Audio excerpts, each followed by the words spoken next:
retirement journey, Philippines bound. Well, I just want to give you a little bit of an update of how I'm doing weight-wise. Well, I made my way around the park, I think, 5 laps, and we started with my friend James. We started doing afternoon laps as well. So I started off by doing laps around the park uh, during my 10 o'clock break. And then, of course, lunch, I'm eating lunch, which I probably should cut it out and back off the food I've been eating, the burritos and hamburgers and things. And in the afternoon break, somewhere around 3 p.m., we've been doing walks around the park. So I think I may have started off by doing 3 laps, but sometimes we don't do afternoon breaks because I got other stuff I got to do. So in any event, what I want to talk about today is how many people are actually living overseas. I've heard different figures about how many American expatriates have relocated overseas for various reasons. And I am understanding that the number is somewhere around, who knows, somewhere between 9 and 12 million people. I guess the reason why we can't get a very good count on how many Americans are living overseas, one reason would be, of course, that they're retired overseas and they move their money from American banks over to apps like PayPal and they transfer to Filipino banks and Southeast Asian banks depending on where they're living, and don't necessarily file taxes. And so one thing that I've been concerned about is that what happens if, a larger number of people decide that they want to live overseas, and let's say that you have folks that are collecting Social Security payments, and they're receiving their retirement money, and all of a sudden the American government decides that payments received here, or government payments received here, and government pensions should be spent in America.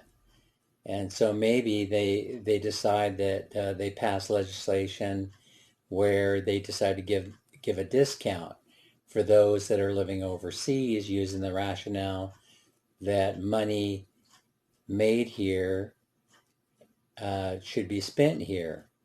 And so actually, I'll tell you what, if you get Social Security disability payments, or SSI, Social Security insurance, you can't leave the country for a prolonged period of time because they're going to track your passport, and they know that you're established yourself in another country, and as soon as you do that, they're going to discontinue your Social Security insurance payments.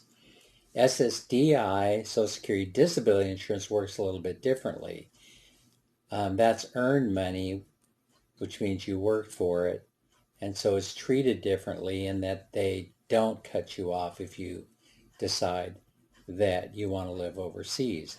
But what if we reach that point in time where Americans start protesting because so many people are living overseas because of the cost of living is cheaper, and they just start rising up against that idea, by saying that, hey, we should be allowed a 20% discount, or something like that, for all American expatriates that decide to relocate overseas. I think a lot of expatriates are anticipating something like that happening one day, and so they try to conceal the money, the transferring of money. But it's very, very difficult to do when you're having your pension and your Social Security retirement check direct deposited into an American bank, because once it leaves that American bank, they could, they could definitely track it to a foreign bank, and they know exactly where it's going and where you're spending it if you're using an app. So it may become a reality that the American government, or the people of the United States decide they want to help themselves to a discount, because after all, they may be hurting the American economy to a certain degree. I mean, you have about 78 million post-war baby boomers getting ready to retire, all in a 20-year span. As a matter of fact, probably a larger majority will retire within the next 10 years, and I'm definitely in that category. I have, the feeling that, right is right, and you earn the money in the U.S. and you should spend a certain amount of money in the United States. So maybe the solution would be that you live 6 months overseas and 6 months in the United States. But again, if you're on a fixed income, it's not that easy to be moving back and forth every 6 months, because you have the expense of airfare, where you're going to live, you have to rent an apartment, or you have to live in Airbnbs, or you have to, you have to rely upon your children or the relatives. You have to depend on them for a place to live. I'm sure they're not going to be so thrilled. They'll probably have a smile on their face. Oh, Dan's coming to visit. Dan's coming to visit for 6 months. We got to vacate, a room to make some space for him. But I don't think that that's not very appealing to me personally. And so I, would rather just transplant myself overseas permanently, and then take my chances and hope that, the government won't help itself to a little bit of a discount on my retirement money. And I do believe I've heard that this is being considered, if it's not already being implemented, in some Western countries. They've already been considering passing legislation, if they already haven't done it, which would allow them to take a little discount on those expatriates. So all's fair in love and war, as I say, but I can't say that I am not worried about it, because I am, because I probably it probably would make things a little bit more difficult for me if I had to take some kind of a discount on my money.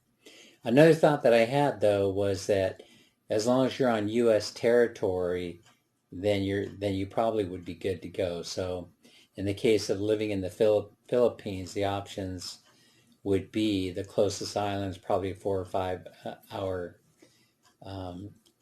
air flight away, and that would be Guam.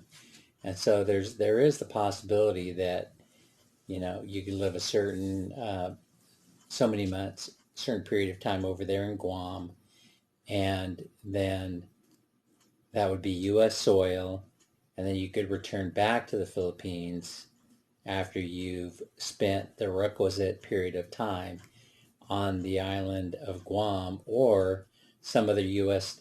Territory close by, like Micronesia maybe. There are a couple of places I've thought about in the event that this happens. But hopefully it won't happen anytime soon, but I'm not so sure. 78 million people pulling Social Security all at the same time, that has got to be a lot of money. So as I was saying before, there probably are about somewhere between 9 and 12 million folks living overseas. But I actually have some kind of an imagination in my head that the number is greater than that. So we have students that are taking teaching jobs, teaching English overseas. You have a lot in Japan. You have a lot in South Korea. Some in the Philippines. You have some in Europe. You have quite a few in Vietnam and Cambodia and Thailand, who have all come there to take teaching jobs. Mostly because they're seeking out quality of life, and that's the result of teachers not being able to make ends meet here in the United States. Teaching profession is very honorable, but oftentimes it doesn't pay a whole lot of money. And you know, graduating students, that have earned that teaching credential are oftentimes disappointed that they can't afford to buy a home, can't afford to start a family, and can't afford to live the American dream here on American soil. So what they do is they take the a lower wage job in Thailand or Vietnam, and they're surprised to discover that they have a higher quality of life because housing isn't so expensive. It's not definitely not as expensive as it is here in the United States, and oftentimes the folks sponsoring them will provide housing as part of their contractual agreement. Okay, well, gee, that was kind of boring. Of course, there's the tax issue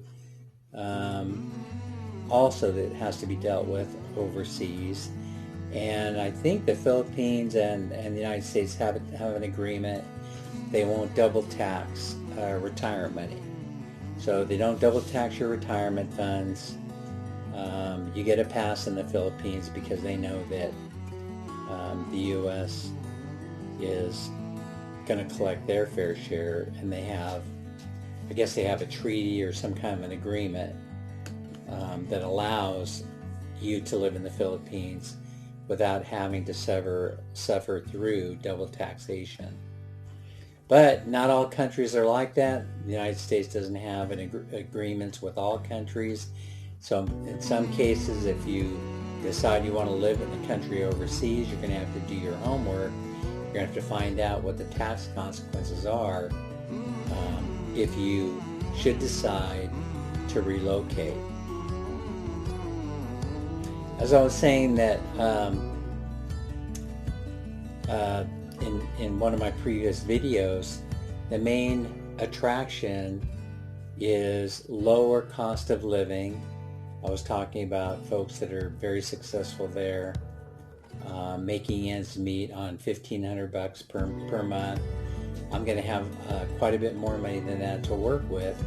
I would say that I will probably end up with somewhere between, I don't know, $5,000 plus per month. And of course, I'm gonna scale everything, so I live there just like everybody else. As I was mentioning previously, my wife and I are getting ready to build a home there, and the cost of that home probably, most likely, hopefully, won't exceed $13,000 or $14,000 American money budget, and that will give about an 1,100 square foot house, 3-bedroom, 2-bath, bungalow style. And there are other things to worry about, of course, in the Philippines. There's not just the international calamity that we're suffering from now. We've got where the land is located where we're about ready to start building the house. We've got a volcano about an hour to the north, in between Baybay Leyte and Tacloban, and there's one to the south. Oh, by the way, there is a very successful blogger or vlogger named Tim K, who lives on the island of Leyte. Probably it's about an hour and 15 minutes south of Baybay Leyte, and so I hope to meet him sometime in the future. He's a very charismatic, very intelligent young man, and he has mentioned in his videos that he's not retired. He's a former military officer, but he definitely has to work for a living, and he makes his money through, I think, his YouTube videos. So if you get a chance to take a look at Tim K, then that'll give you an idea of what the island life is like about an hour and a half south of Baybay Leyte, and that should give you a clue as to what the wife and I will be looking forward to, the type of lifestyle anyway. that we'll be enjoying. Okay, so anyway, I just wanted to cover those issues for today. I've probably been a little bit long-winded, so I'll end the video here for now, and we'll see what else I come up with in the next video. Y'all have a nice day, and thanks for watching.